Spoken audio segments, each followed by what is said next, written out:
I am so sorry guys. এটা সরিটা খালি একটা কারণে না, ২ টো কারণের জন্য আমি তোমাদেরকে দিচ্ছি। তো আমাকে প্লিজ ক্ষমা করে দিও। ফার্স্ট রিজন হলো যে আমি এই ভিডিওটা পুরোটা করতে পারিনি। আমি এই ভিডিওটা আর্ধেকের থেকে শুরু করেছি, তাই জন্য সরি। আরেকটা সরি যে আমি বলেছিলাম এটা স্কুলে করব আর স্কুলের পুরো মানে আমাদের আর্ট রুমটা তোমাদেরকে দেখাবো। কিন্তু ওটাও দেখাতে পারিনি। কেন কি মাঝখানে আমার ফোনটা খারাপ হয়ে গেছিল। যে এর জন্য আমাকে এই মাটকাটা আমার বাড়িতে আনতে হলো। তারপরে গিয়ে আমি এটাকে কালার করলাম। আর কালার করার পরে আমার পছন্দ হয়নি। তাই জন্য আমি আবার ওটাকে ব্লু কালার করে দিয়েছিলাম। অ্যাকচুয়ালি আ ওই ডিজাইনটাও আলাদা ছিল। আর আমি আমার পিসাকে দেখিয়েছিলাম।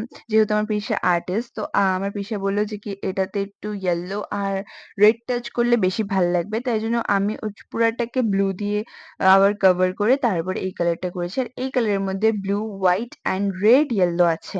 আর কোনো কালার নেই। আর এটা কেমন লাগলো জানিও। আর ভালো লাগলে কি করতে হবে তোমরা তো জানোই।